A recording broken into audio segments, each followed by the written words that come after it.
years, I guess I shedded some tears. I told myself time and time again, this time I'm gonna win. But another fight, things ain't right, I'm losing again. Takes a fool to lose twice, start all over again. Think I better let it go. Looks like another love TKO. Oh. I'm Kevin. I'm Rosalind. And how long have you all been together? Almost 3 years. Almost 3 years. Beautiful thing, beautiful thing. Is this something that y'all had in mind when y'all came together, or is this something that y'all just recently wanted to do? Organic culture? This idea of a business. Yeah, I think it's been a part of each of our lives individually, and then as we came together, kind of normalized it under something more central, what do you think? Yeah, I think it represents so many parts of us along the way. And so when we got together and started sharing our interests and things like that, professionally, personal interests, things like that, and it just started unfolding. So it's like you see a lot of pieces. There are a lot of pieces of us, our lives, where we've been, where we were when we got together, and Who were individually? Who are some of y'all main influences that brought you towards a more business mindset, but also artistic? Whichever one to go first. Well, business mindset. I think for me that was a lot of imaginative play when I was growing up. Watching things, Little House on the Prairie. They had the general store. And, I've always been fascinated with the concept of having a store and these items and people shopping, an eclectic mix of things. So personally, with the creative side, I would say that was also through the play growing up. I've always been interested in the arts, writing, and visual arts, things like that. Yeah, I'll say along with that same thing. Childhood, a lot of this whole thing is reconnecting to childhood, things that sometimes get programmed out as we grow up. So childhood, looking at different people in my community, entrepreneurs. My godfather had a sweet shop. That maybe it was that candy lady or the snowball lady or whatever the case may be. Looking at him, I was always interested in how he had exchanges and things like that. On a personal level, just being attracted to the arts. I've always enjoyed music. I grew up playing the drums. So just creative processes have always been interesting. So again, reconnecting to all the things that we wanted to do when we were kids. I had an opportunity to do that, pursue some of those things. Kind of just reconnection to some of the more pure moments in life before we get all distracted as we growing up. Definitely. And in pursuit of this business, can you just shed a little light on some of the, I wouldn't say adversities, but some of the ins and outs that you had to go through to get up building on Main Street, as a young or black couple, it's just a lot of people, especially my age group, are trying to look to have a storefront, but don't know any way of going about it, or more or less furnishing it and making it look like this. So just kind of go through a couple of those steps of how you came from nothing to this where we stand here. Yeah, I think it's important for people, individuals to be creative and to think. You have to think outside the box, because a lot of times when people are thinking within the box, the standards based on certain standards, that's where they get stuck. So just looking at a space and being realistic about what you can afford. Being realistic about your financial goals in it and the reason for it. If it's to make a big profit, then of course maybe you need to be a little more in the box with that. But just having a creative standpoint, wanting to do something, whatever people are passionate about, I would just encourage people to just kind of dive in where they are. If they can afford space, just get in there and create. Because people do want to see something different, want to feel something different. I know when I go to certain places, when I go into a different space, it means something other than just going into a generic space, spaces you've seen just like that before. So it is a journey. You just got to be ready to be creative, be open, and not standard. And I agree. I heard you say starting from nothing. I think for us, artistically, we're always creating. So we pretty much had a lot of the inventory before we even had the space. So if you're continuously working, that purpose and that creativity kind of creates the platform. It's just like when they say, when the student is ready, the teacher will appear. If you're doing the work and the alignment and seeking out your purpose, as you start to gradually work towards your goal, space development. For us, like I said, to be able to open the space without having to work to stock it, because we had all of our, we have several literary works and artistic creation, so that our original stock started from things that we were working on anyway throughout time. Now, we spoke previously off camera about some of the work that you are doing in the community with the schools and different youth. Just speak a little bit on that and why you wanted to do it in general. So for me, I'm a community advocate. And the way that I describe that is I go out as I'm moving around in the community, identifying things or listening to people and pretty much highlighting those concerns. Using their voice and then amplifying whatever the concerns are. So some of the grassroots things we've been involved with is Gertrude's Garden, Community Garden, and Burger. So that was my grandmother, Gertrude, and that's where Watson actually grew up. That was prior to us even knowing each other. So there was a lot of connections, doing work in the garden and meeting her and giving her a tour of the garden without knowing it. That's what she grew up anyway. But she was gracious enough to let me give her a tour without interrupting her or anything like that. But, of course we do work in the school district, in a lot of different spaces. Literary work, we work with, just established a relationship with the junior college here, through that art program.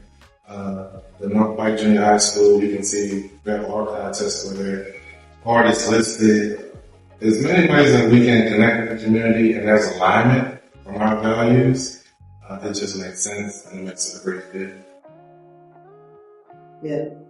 And for me, professionally, I am a psychotherapist. I've been doing that for over 20 years, so I have a lot of connections, community work I've done, just jobs, community mental health. And my first book was The Connection. That's pretty much about how people are making decisions. I'm big on alignment, as far as wellness, checking in with these life areas to see how it aligns and, support wellness. So having the opportunity to merge all of that with this art space, this art idea, this artwork is phenomenal, because I feel like it is so therapeutic. When people come into the space, it would take a few times to come in to really get it, and it's just wonderful. So I've been kind of, focusing on how to weave all that together in these different programs, different activities. Now, final question. Any imparting words that you would give to some of the youth that aspire to have something like this? It could be any topic or anything that you want to say, just to kind of give the people of today hope that, things can get better even through the times that we're living in right now. That there is another side and it can be financially beneficial doing what they love. Yes.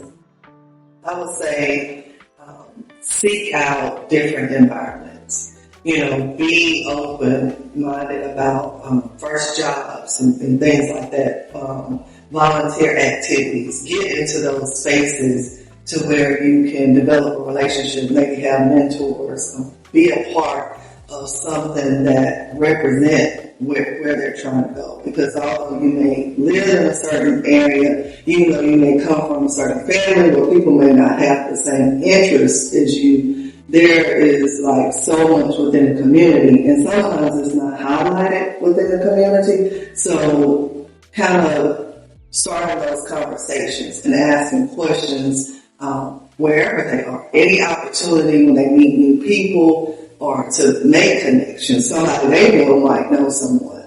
So just be open to that and really think outside the box as far as work. Yeah, I would say, thinking about organic culture, organic as in authentic. Reduce additives, imposter syndrome, all of these things. Just authentically be yourself. And those connections that you make, hopefully you're making those genuine connections. And it kind of builds a whole universe for you, to build those platforms. And I always say start where you are, because you can know where you want to go. But starting sometimes is the most difficult part. So just start building. Before you know it, you have a whole network, whatever you build. Mm-hmm. You have a whole support system, you have a whole portfolio, whatever the application is. Just start to do the work and log in and try to keep up with it. And before you know it, like us, we ended up with the experience. Mm-hmm. And it's a continuous journey. I think it's cool, like the full circle moments. Can you talk a little bit about that? You have those moments? Yeah, I think I have them a lot. The full circle moments of when things happen. I think when you're moving in your purpose, in your alignment, a lot of things tend to come full circle. I started out as far as communications here in McComb at WAZA, the radio show host for the 10 a.m. show after Ms. Fern crosses the paths that took her spot. But to continue to walk in that path, we do a Facebook Live to advertise things and things of that sort. And I've gotten calls back from that to do it in a different format and a different way. So a lot of these things, as long as you continue along your purpose and being your authentic self, and continue on that journey, a lot of things resurface in different ways. So yeah, this one full circle moment that popped at the top of my head.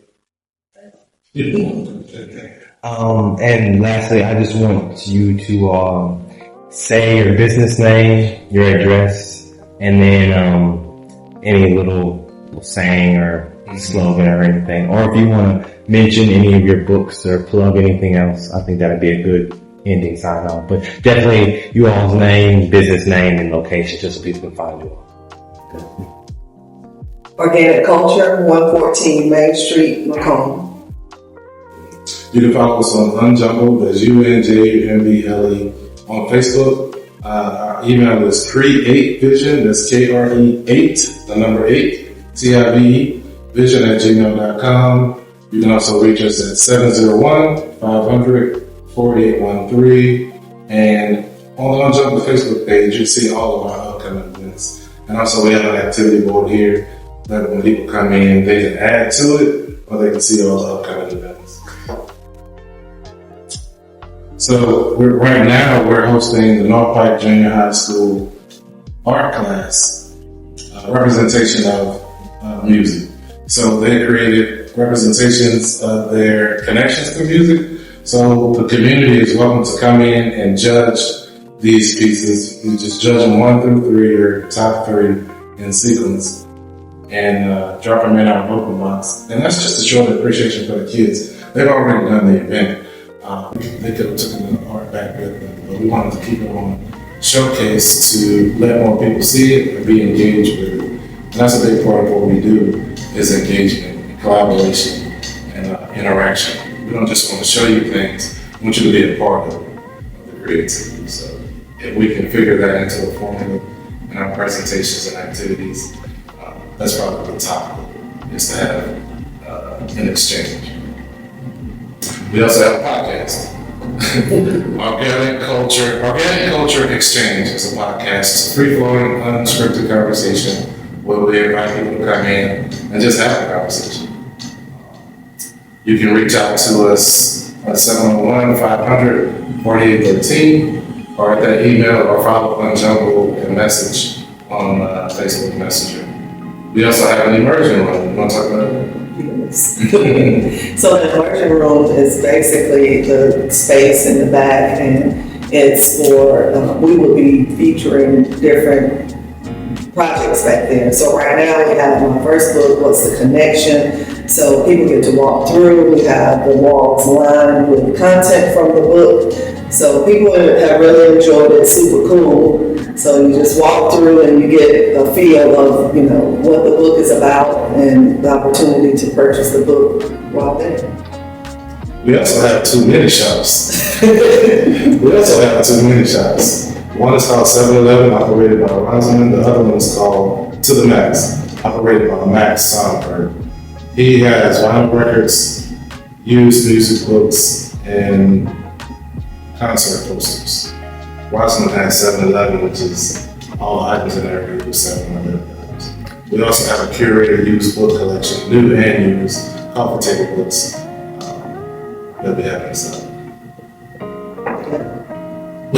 What about Sage? You talking about Sage? Kind of, you talking about it. So we have Sage Marie, a mannequin in-house, and it's the an opportunity for fashion enthusiasts to come in and, you know, design sage, bring their own materials. It's just an additional piece of this space to just reach out to all of the creatives in the community, as many as we can. And LCF, Love, Connection, and Freedom. When you talked about about our relationship as individuals and then as partners, we came up with a concept that kind of covered what our relationship was kind of about in our relationship. So Love, Connection, Freedom is actually our flagship brand. We have merch, t-shirts, tote bags, we have a coffee table book. We have a literary work that we wrote together under that banner. So the collection becomes everything that we create under that LCF. Like the LCF Mother-Daughter Gala. Yes. So we have a Mother-Daughter Gala over at the Palace Theater across the street next month, April 19th from 6 to 9. And that is to highlight the mother-daughter relationship and to honor that relationship, pay tribute to it. It's going to be, we'll have dinner, music, we'll have art displays in there. Yeah, so it's going to be a fun time.